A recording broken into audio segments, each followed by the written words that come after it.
Hello, welcome to Raman Deepa. நீங்கள் எல்லோரும் எப்படி இருக்கீங்க? நல்லா இருப்பீங்க அப்படின்னு நினைக்கிறேன். நாங்கள் ரொம்ப நல்லாயிருக்கோம். அந்த அளவுக்கு பெரிய வீடியோலாம் இல்லை, சிம்பிளாக முடிஞ்சிடும். உங்களுக்கு விருப்பம் இருந்துச்சு, இன்ட்ரெஸ்ட் இருந்துன்னா செக் பண்ணி வரக்கூடிய லாங் வீடியோவில் வந்து பெருசாக 2 ரெசிபி, அப்படி பெரிய ரெசிபி அப்படின்லாம் சொல்ல முடியாது. சிம்பிளாக வீட்டில் மிச்சமான மாவு, மிச்சமானா இந்த மந்த்லி எண்டில் கொஞ்சம் கம்மியாக இருக்கக்கூடிய மாவு, ரைஸ் மாவு, இதை தான் நான் வந்து 2 யூஸ்ஃபுல்லாக இருக்கும் அப்படின்னு நினைக்கிறேன். நான் அந்த அளவுக்கு ஒரு டிஃபன் ஐட்டம் ரெடி பண்ணியிருந்தேன் காலையிலைக்கு. அப்புறம் டின்னருக்கும் ரெடி பண்ணியிருந்தேன். அதுதான் இது வந்து சண்டே எங்களுக்கு இதுதான் இன்றைக்கி தடகை. அதனால் நான் அதை தான் வந்து வீடியோவை எடுத்து போட்டிருக்கேன். ஏற்கனவே ஸ்நாக்ஸுக்கு வந்து இவங்களுக்கு யூஸ் பண்ணின சீனிக்கிழங்கு வந்து மீதி இருந்துச்சு கொஞ்சம். அதனால் அதை வந்து வேக வச்சு எடுத்துக்கிட்டேன். போல் வந்து சீவி எடுத்துகிட்டு அதுக்கப்புறம் தான் வேக வச்சுருந்தேன். இது வந்து சின்ன கிழங்கு தான், கடைசி கிழங்கு அப்படிங்கிறதுனால. ஆனால் வந்து நீங்கள் வந்து ஆவியில் வேக வச்சு எடுத்தீங்க கிழங்கு அப்படின்னு சொன்னால் நல்லா டேஸ்ட்டு செம்மையாக இருக்கும். தண்ணியில் குக்கர்லலாம் வேக வைக்கிறத விட அதோட இனிப்பு அப்படியே இருக்கிற மாதிரி இருக்கும். அதனால் வந்து அந்த மாதிரி தான் வேக வச்சு எடுத்துக்கிட்டேன். ஃபஸ்ட்டு நான் ஷார்ட்ஸுக்கு போடலாம் அப்படின்னு சொல்லி தான் வீடியோ எடுத்திருந்தேன். அதுக்கப்புறம் 2வது தான் வந்து நான் லாங் வீடியோவுக்காக கன்வெர்ட் பண்ணிட்டேன். நான் வேக வச்ச கிழங்கை வந்து 2 பார்ட்டாக வந்து பிரித்து எடுத்துக்கிட்டேன். ஒரு பார்ட்டில் கொஞ்சம் ராகி மாவு மீதி இருந்துச்சு. அதனால் அந்த ராகி மாவு கூட சேர்த்து நான் இடியாப்பம் ஊற்றலாம் அப்படிங்கிறதுக்காண்டி எடுத்துக்கிட்டேன். நல்லா கிழங்கை வந்து நல்லா துண்டெல்லாம் இல்லாமல் நல்லா மசிச்சு எடுத்துடுங்க. அப்போ தான் இடியாப்பம் அச்சில் புளிஞ்சு எடுக்கும்போது நல்லா ஈஸியாக வரும், இல்லாட்டா மாட்டிக்கிடும் அப்படிங்கிறதுனால தான். அப்புறம் இதுக்கு வந்து தண்ணியெல்லாம் ரொம்ப தேவைப்படாது. லைட்டாக கொஞ்சமாக உப்பு, அப்புறம் கொஞ்சம் வெதுவெதுப்பான சூடு தண்ணி எடுத்துக்கிடுங்க. அப்புறம் உப்பும் சேர்த்து நீங்கள் அழகாக நல்லா பஞ்சு மாதிரி வரும் உங்களுக்கு இடியாப்பமே. அழகாக பிசைஞ்சு எடுத்துட்டிங்கன்னா போதும். அப்புறம் பிழிஞ்சு வைக்கும்போதே பார்த்தாலே தெரியும், நல்ல பொடியாக சூப்பராக வந்துருந்துச்சு. இது வந்து ராகி மாவில் ஃபஸ்ட்டு செஞ்சேன். அப்புறம் செகண்ட் பாவ் வந்து சாதா இடியாப்ப மாவு கூட, அரிசி மாவு இருக்குல்ல, அது கூட வந்து பிசைஞ்சு எடுத்துக்கிட்டேன். அது கொஞ்சம் கலர் சேஞ்ச் ஆகி வரும், உங்களுக்கு கொஞ்சம் எல்லோ ஷேட் அடித்த மாதிரி. இருக்கிறது எல்லாத்தையும் காலி பண்ணிடணும் அப்படிங்கிறதுனால தான். அப்புறம் மீதி கொஞ்சமாக வந்து சாதா ரைஸ் மாவு இருந்துச்சு இடியாப்பத்துக்குள்ளது, அதையும் வந்து வேக வச்சுட்டேன். அப்படியே 3 டைப்பாக எனக்கு இடியாப்பம் ரெடி ஆகிட்டு. அதே மாதிரி நெல்லிக்காவும் வந்து எனக்கு 2 தான் மீதி இருந்துச்சு இந்த வாரத்துக்கு. அதனால் அந்த 2யுமே இன்றைக்கி அடித்து எடுத்தாச்சு. ஸோ சண்டே ஃபுல்லாகவே காலையிலேருந்து நைட்டு வரைக்குமே இருக்கிற ஃப்ரிட்ஜில் இருக்கிறது எல்லாத்தையுமே காலி பண்ணிடணும் அப்படின்னு தான். ஏன்னா பெரிய ஐட்டம்லாம் எதுவுமே இல்லை, எல்லாம் மேக்ஸிமம் ஒவ்வொரு காய் 2 காய் அப்படி தான் இருந்துச்சு.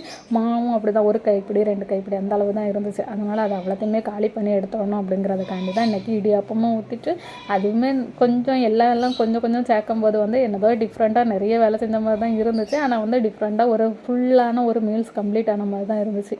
இருக்கிற ஐட்டம் எல்லாத்தையும் சேர்த்து செய்யும்போது எந்த பொருளும் வேஸ்ட் ஆகாமல் அப்படியே வந்து நம்ம ஃபுல்லாகவே யூஸ் பண்ண மாதிரி இருக்கும். இல்லாட்டா கொஞ்சோண்டு அரிசி மாவுட்டு இருக்கும், அதை மட்டும் என்ன பண்ணான்னு சொல்லிட்டு தூரப்பட வேண்டியது இருக்கும். இது அப்படியெல்லாம் இருக்காது. கிழங்குமே ஒரு 4-5 துண்டு தான், பொடி துண்டு தான் கிடந்துச்சு. அப்புறம் அரிசி மாவு ஒரு 3-4 கை போல் தான் இருந்துச்சு. காய்க்கு வந்து ராகி மாவில் வந்து சீனி கிழங்கு சேர்த்தா வச்சு கொடுத்தது கூட அவன் ரொம்ப விருப்பப்படலை. அந்த அரிசி மாவில் சேர்த்து கொடுத்தது தான் விருப்பப்பட்டு சாப்பிட்டான். கிழங்கு வச்சு கொடுத்தா 1 கடி 2 கடி தான். இப்படி இந்த மாதிரி கொடுக்கும்போது எல்லாமே கம்ப்ளீட் ஆன மாதிரி இருக்கும். இப்படி 2 ஐட்டத்தை ஒன்றா மிக்ஸ் பண்ணி நீங்கள் எதாவது ஃபுட்டு ட்ரை பண்ணி பாருங்கள். அப்போ தான் வந்து எந்த க்ரோசரி ஐட்டமாக வந்து வேஸ்ட் ஆகாமல் அப்படியே கம்ப்ளீட் ஆன மாதிரி இருக்கும். என்னென்னா என்ன பண்ணுறது அப்படின்னு யோசிச்சே வந்து அந்த எக்ஸ்பைரி டேட்டே வந்துடும். அதனால் அதுக்கு முன்னால் யூஸ் பண்ணிட்டா நல்லது. மத்தியானம் எங்களுக்கு ஒரு ஃபங்க்ஷன் வீடு இருந்துச்சு, அதனால் லஞ்சு செய்ய வேண்டியதாக இல்லை. இது வந்து ஏற்கனவே ஷார்ட்ஸில் சொல்லியிருப்பேன்.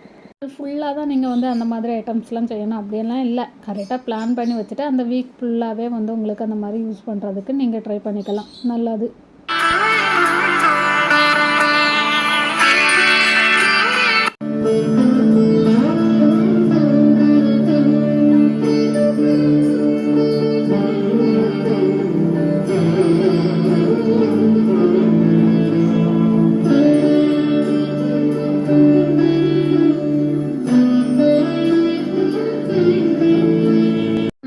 பார்த்திங்கன்னா ஒரு பீட்ரூட்டு ஏற்கனவே வந்து பன்னீர் பூஜ்ஜி செஞ்சுருந்தேன். அதனால் அதில் உள்ள பன்னீர் கொஞ்சம் ஒரு ஸ்கீப் அளவுக்கு வந்து மீதி இருந்துச்சு. அதையுமே நான் யூஸ் பண்ணிக்கிட்டேன். அதுக்கு வந்து பீட்ரூட்டை தோல்லாம் நீக்கி நல்லா க்ளீன் பண்ணிவிட்டு அப்புறம் மிக்ஸி ஜாரில் சேர்த்துட்டேன், பொடியாக கட் பண்ணி. அப்புறம் அந்த இருந்த பன்னீருமே கட் பண்ணி வந்து நான் மிக்ஸி ஜாரில் சேர்த்து நல்லா மையாக மசிச்சு எடுத்துட்டேன்.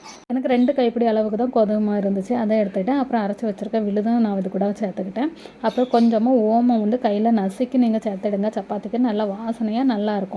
அரைச்சி வச்சுருக்க விழுது அப்புறம் கொஞ்சம் உப்பு இதெல்லாம் சேர்த்துருக்கேன். அப்புறம் அரைச்சி வச்சுருக்க விழுதை நீங்கள் வந்து கொஞ்சம் கொஞ்சமாக சேர்த்து வந்து பிசைஞ்சு எடுத்துடுங்க. தண்ணியே ரொம்ப தேவைப்படாது. அந்த விழுதுலேயே கொஞ்சம் ஈரப்பதம் இருக்கிறனால அதுவே போதும். அது கூட தண்ணி நீங்கள் வந்து லைட்டாக வேணுன்னா சேர்த்துடுங்க. சிலவங்களுக்கு வந்து சப்பாத்தி வந்து எப்படி தான் தேய்ச்சி போட்டாலும் வந்து விரசி வச்சுட்டு போட்டிருந்தாலும் அது வந்து சாஃப்டாகவே இல்லை அப்படிங்கிற மாதிரி ஃபீல் ஆகும். அவங்க வந்து இந்த பன்னீர் சேர்த்து அரைச்சி போடுங்க. செம்ம சாஃப்டாக அப்படி இருக்கும். இதே மாதிரி நீங்கள் செஞ்சு பார்த்துட்டு கண்டிப்பாக எனக்கு சொல்லுங்கள். இது கூட வந்து நீங்கள் பன்னீர் கூட வந்து பீட்ரூட்டோ கேரட்டு இல்லாட்டா வந்து பட்டாணி இது கூட சேர்த்து கூட நீங்கள் அரைச்சி வந்து செய்யலாம். இல்லை வெறும் பன்னீர் கூட நீங்கள் சப்பாத்தி கூட சேர்த்து வந்து நீங்கள் செய்யலாம். செம்ம சாஃப்டாக இருக்கும். அப்படின்னு பார்த்தாலே உங்களுக்கு அந்த மாவை பார்த்தாலே உங்களுக்கு தெரியும். அவ்வளோத்துக்கு இதாக இருக்கும். லேயர் மாதிரியும் உங்களுக்கு வரும். இதுக்கு வந்து சிம்மில் வந்து வெங்காயம் தக்காளி வந்து வதக்கி தான் நான் வச்சுருந்தேன். நல்லாயிருக்கும், காரமாகவும் இருக்கும். அதனால் சூப்பராக இருந்துச்சு. இதுதான் இன்றைக்கி வந்து நைட்டுக்கு சாப்பிட்டுக்கிட்டோம். ரொம்ப சின்ன வீடியோ தான். வீடியோ எப்படி இருந்துச்சு அப்படிங்கிறதையும் மறக்காமல் சொல்லுங்கள். அப்புறம் 2 ரெசிபியுமே ட்ரை பண்ணி பார்த்துட்டு அதுவுமே எப்படி இருந்துன்னு சொல்லுங்கள். இன்னொரு லாங் வீடியோலாம் அடுத்தால பார்க்கலாம். வீடியோ பிடிச்சிருந்துன்னா லைக் பண்ணுங்கள்.